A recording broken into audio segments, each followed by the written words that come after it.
नमस्कार। 2026 में एक इस्लामिक नेटो मिडल ईस्ट में उभरता हुआ दिख रहा है।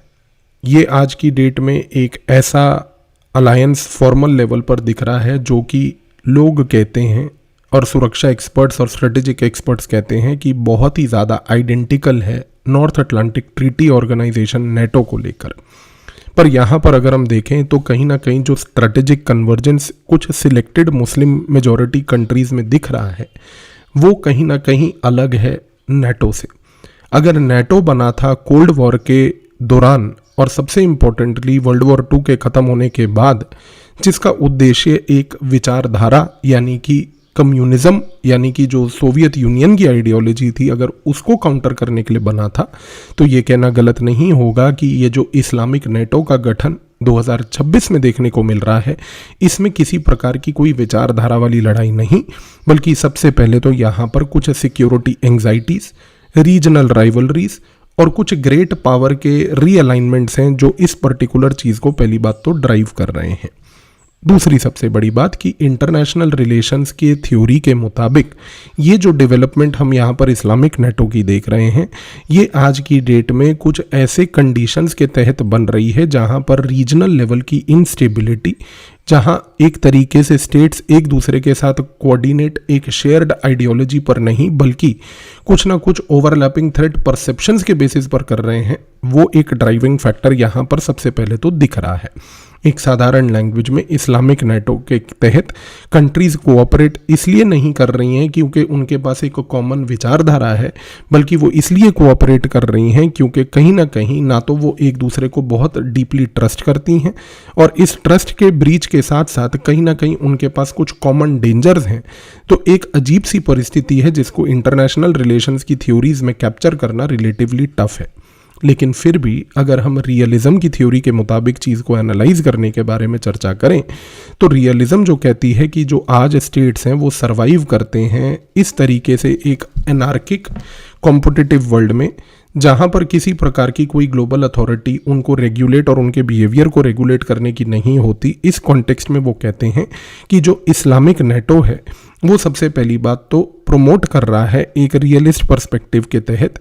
थ्रेट्स को बैलेंस आउट करने की, रादर देन कि किसी प्रकार की रिलीजियस यूनिटी को प्रमोट करने की। तो क्योंकि रियलिज्म के एलिमेंट से यहाँ पर कोई रिलीजियस यूनिटी नहीं बल्कि यहाँ पर फोकस किया जा रहा है कि कैसे थ्रेट्स बैलेंस होंगे, वो एक ड्राइविंग फैक्टर है। दूसरा, मिडिल ईस्ट में अगर हम 2020 के बाद से पूरे के पूरे खाड़ी के इलाके को ध्यान से ऑब्जर्व करें तो यहाँ पर 3 बड़े डोमिनेंट प्रेशर्स इवॉल्व करते हुए देखने को मिले हैं जो कि आज ये कह सकते हैं सक्सेसफुली कि 2026 में इस्लामिक नेटो के ड्राइविंग फैक्टर्स हैं। सबसे पहला ईरान का फैक्टर है जो कि अपने रीजनल इन्फ्लुएंस को बढ़ाने की कोशिश कर रहा है, जिसके तहत वो अपने non state actors, armed militia groups जो हैं उनका प्रयोग करके पहली बात तो यहाँ पर एक स्ट्रेटजी के तहत काम कर रहा है। दूसरा सबसे बड़ी बात कि पूरे मिडिल ईस्ट और खाड़ी के इलाके में एक पेक्यूलियर फीचर ये हो चुका है कि ईरान के non state actor proxy model के बाद अन्य स्टेट्स जो मिडिल ईस्ट के भी हैं उन्होंने भी कहीं ना कहीं नॉन स्टेट आर्म्ड ग्रुप्स का सहारा लेकर मिडिल ईस्ट के अंदर एक नया रीजनल सिक्योरिटी थ्रेट क्रिएट किया है। और तीसरा, यहाँ पर मिडिल ईस्ट में सारे प्लेयर्स को कहीं ना कहीं एक लॉन्ग टर्म लेवल पर अनसर्टिनिटी है अमेरिका के सिक्योरिटी कमिटमेंट की।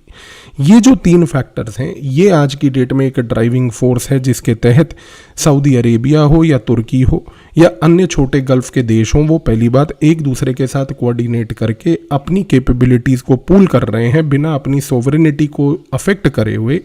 इस कॉन्टेक्स्ट में जब हम इस्लामिक नेटो को देखते हैं तो वो बैलेंस ऑफ पावर लॉजिक के तहत,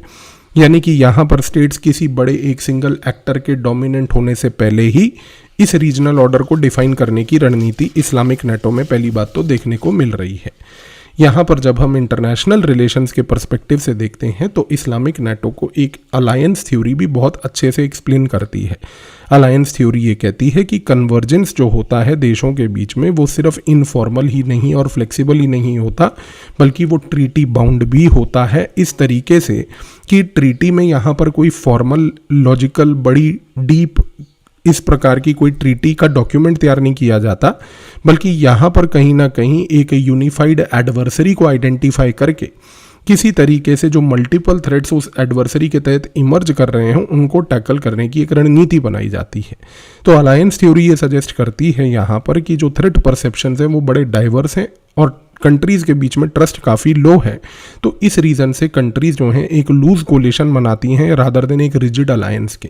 इस्लामिक नेटो वर्सेस नेटो के बीच में ये क्रूशल डिफरेंस यहाँ पर क्लियर दिख रहा है कि इस्लामिक नेटो के तहत ये कंट्रीज़ बिना किसी परमानेंट ऑब्लिगेशन के कोऑपरेट करना चाहती हैं, एक लूज कोलिशन बनाना चाहती हैं, किसी प्रकार की कोई रिजिड डॉक्यूमेंटेशन को अभी तक इन्होंने अनफोल्ड नहीं किया है। इस्लामिक नेटो में इसी रीज़न से आप देखिए कि ज़्यादातर फोकस रखा गया है इंटेलिजेंस शेयरिंग पे, जॉइंट एक्सरसाइजेज पे, कोऑर्डिनेशन मैकेनिज्म्स पे, रादर देन कि किसी प्रकार की कोई बहुत अग्रेसिव डिफेंस पोस्चरिंग के। लेकिन इस पर्टिकुलर गेम प्लान में इस्लामिक नेटो के जो रिलीजन है वो कहीं ना कहीं बहुत ज़्यादा ओवरस्टेटेड है। इस रीज़न से इस रिलीजन के एंगल को समझने के लिए इंटरनेशनल रिलेशंस में कंस्ट्रक्टिविज्म की थ्योरी बहुत यूज़फुल होती है, जो कहती है कि कैसे कंट्रीज़ आइडेंटिटी और शेयर्ड नैरेटिव्स के तहत इस पर्टिकुलर एस्पेक्ट या किसी भी डायमेंशन में इंगेज करते हैं। इस्लामिक सिंबल्स आज की डेट में यहाँ पर इन सारे कोऑपरेटिंग देशों को, सऊदी अरेबिया हो, तुर्की हो, जो कि इस्लामिक नेटो के आइडिया को चैंपियन कर रहे हैं, उनको कहीं ना कहीं इस्लामिक सिंबल्स के तहत एक पॉलिटिकल लेजिटिमेसी भी प्राप्त हो रही है, एक डोमेस्टिक एक्सेप्टेंस भी प्राप्त हो रहा है। तो इस कॉन्टेक्स्ट में ये जो शेयर्ड आइडेंटिटी और शेयर्ड नैरेटिव के बेसिस पे यहाँ पर जो सुन्नी आइडेंटिटी का प्रयोग एक फ्रेमिंग डिवाइस के तरीके से किया गया है, वो बड़ा क्रूशल एक यहाँ पर आइडियोलॉजिकल फैक्टर बनता हुआ इस्लामिक नेटो का दिख रहा है।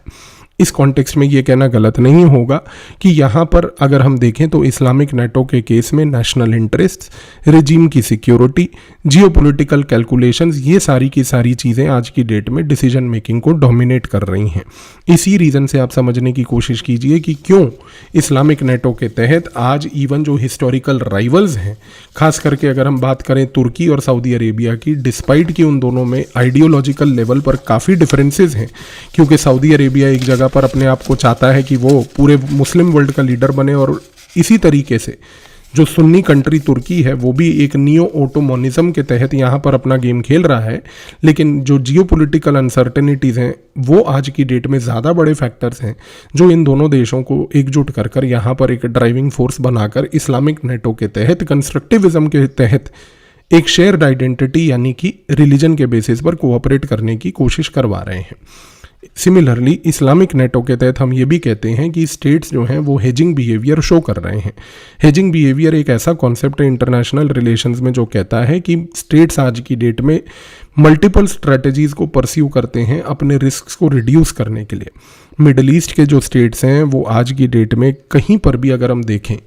तो वो कहीं ना कहीं यूएस की सिक्योरिटी से अफेक्टेड हैं, क्योंकि उनको अब ये चीज़ समझ आ गई है कि यूएस एक अनरिलायबल प्लेयर है। लेकिन उसके बावजूद भी अभी तक क्योंकि यूएस से फुल्ली मिडल ईस्ट से रिट्रीट नहीं करा है, तो ये देश भी यूएस से फुल्ली ब्रेक अवे नहीं करना चाहते। तो ये कुछ रीजनल सिक्योरिटी फ्रेमवर्क्स क्रिएट कर रहे हैं where Islamic NATO comes here, जो कि आज की डेट में एक सिग्नल कर रहा है ऑटोनॉमी को भी और साथ में एक बैलेंस आउट कर रहा है वेस्टर्न पार्टनरशिप को भी।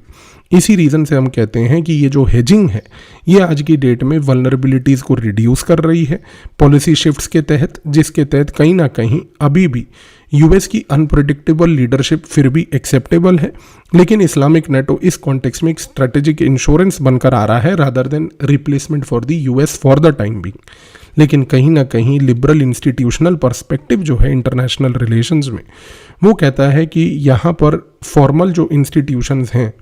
वो एक इम्पॉर्टेंट रोल प्ले करेंगे और स्टेबल और स्ट्रॉन्ग कोऑपरेशन क्रिएट कर पाएंगे अगर आप एक इंस्टीट्यूशनल लेवल पर कुछ लिबरल आइडियाज़ के तहत इकोनॉमी को प्रायोरिटाइज करें। ये चीज़ के ऊपर फोकस हमेशा से नेटो का था और नेटो ने इसी रीज़न से ईयू यानी कि यूरोपियन यूनियन के कॉन्सेप्ट को सपोर्ट भी किया था। इस्लामिक नेटो जो है आज की डेट में इस particular aspect of liberal institutionalism को एक्सेप्ट नहीं करता, क्योंकि यहाँ पर लिबरल इंस्टीट्यूशनल पर्सपेक्टिव के लिए अगर हिसाब से देखें तो इस्लामिक नेटो के पास कोई भी ऐसा गैप नहीं है जिसको वो एड्रेस कर पा रहा है। इसकी वजह से एक चीज़ तो डेफिनेटली क्लियर है कि जो इस्लामिक नेटो का पूरा कॉन्सेप्ट इमर्ज कर रहा है वो सिर्फ एक रीजनल राइवलरी और रीजनल पावर प्ले का गेम बनता आ रहा है। इस रीज़न से ये कहना गलत नहीं होगा कि ये जो रीजनल ऑर्डर पे रीजनल सिक्योरिटी कॉम्प्लेक्स पर्सपेक्टिव है इंटरनेशनल रिलेशंस का, वो इस चीज़ को बेटर एक्सप्लेन कर पाएगा रादर देन दी लिबरल इंस्टीट्यूशनल पर्सपेक्टिव। अब समझने की कोशिश करते हैं कि ये जो रीजनल सिक्योरिटी कॉम्प्लेक्स पर्सपेक्टिव है ये क्या कहता है। ये एक साधारण तरीके से कहता है कि कैसे सिक्योरिटी डायनेमिक्स जोग्राफिकली कुछ स्टेट्स को क्लस्टर करते हैं। मिडल ईस्ट आज की डेट में इंटरनली नेटवर्क्ड है, लेस एक्सटर्नली मैनेज्ड है। यहाँ पर जितने भी रीजनल एक्टर्स हैं वो अपनी रिस्पॉन्सिबिलिटी अपनी सिक्योरिटी के लिए लेना चाहते हैं, इवन दो उनको पता है कि वो परफेक्टली इस चीज़ को नहीं कर पाएंगे।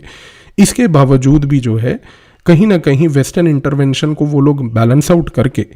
एक likelihood of regional power competition को मैनेज करने के लिए जो इस्लामिक नेटो का क्रिएशन कर रहे हैं, उसके तहत एक चीज़ तो क्लियर है कि कहीं ना कहीं अमेरिका को फुल्ली आउट करे बिना